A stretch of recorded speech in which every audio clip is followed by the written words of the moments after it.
Preacher and Prayer by Ian Bounds. Chapter 6.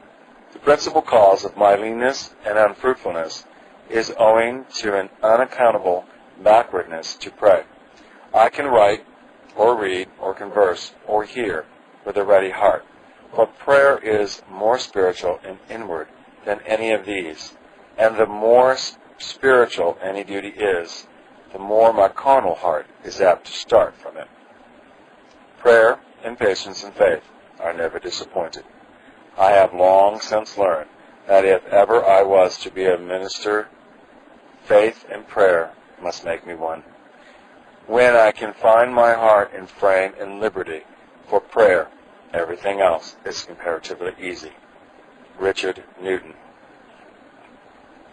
It must be put down as a spiritual axiom that in every truly successful ministry, prayer is an event and controlling force, event and controlling in the life of the preacher, event and controlling in the deep spirituality of his work.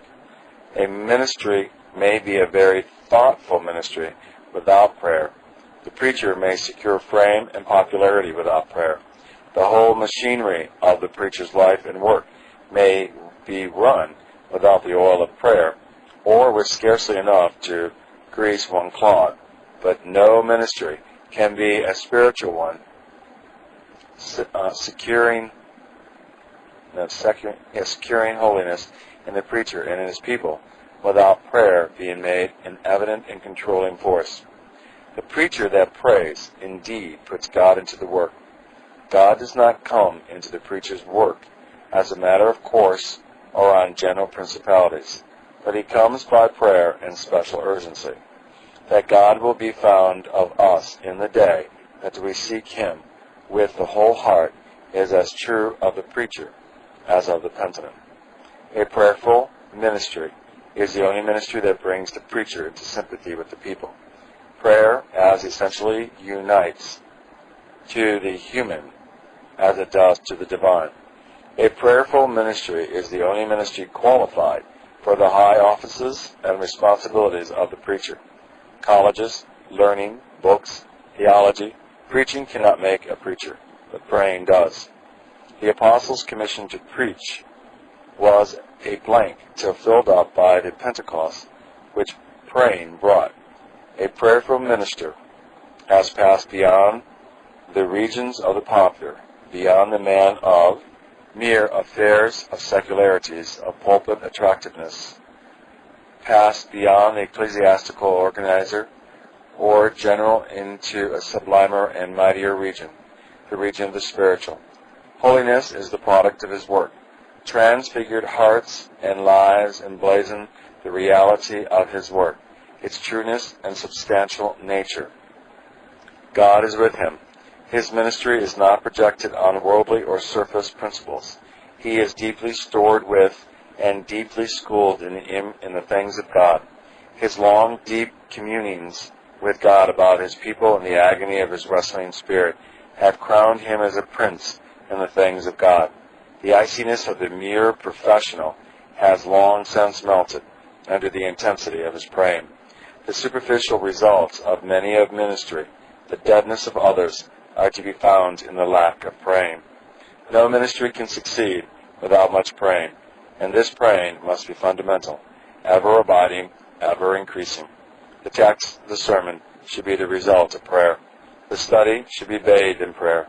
All its duties impregnated with prayer, its whole spirit, the spirit of prayer.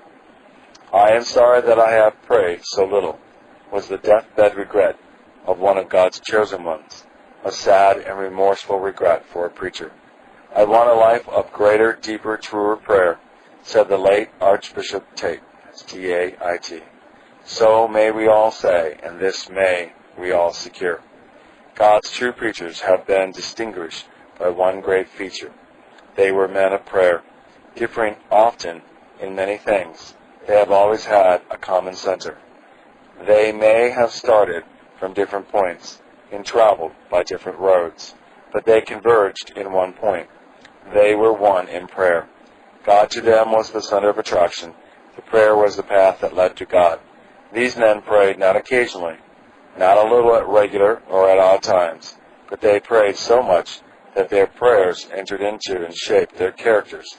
They so prayed as to affect their own lives and the lives of others. They so prayed as to make the history of the church and influence the current of the times. They spent much time in prayer, not because they marked in the shadow on the dial or the hands on the clock, but because it was to them so monumentous and engaging a business that they could scarcely give over. Prayer was to them what it was to Paul, a striving with earnest effort of soul, what it was to Jacob, a wrestling and prevailing, what it was to Christ, strong crying and tears. They prayed always with all prayer and supplication in the Spirit, and watching thereunto with all perseverance. The effectual fervent prayer has been the mightiest weapon of God's mightiest soldiers. The statement in regard to Elijah, that he was a man subject to like passions as we are, and he prayed earnestly that it might not rain, and it rained not on the earth by the space of 3 years and 6 months. And he prayed again, and the heaven gave rain, and the earth brought forth her fruit. Comprehends all prophets and preachers who have moved their generation for God, and shows the instruments by which they worked their wonders.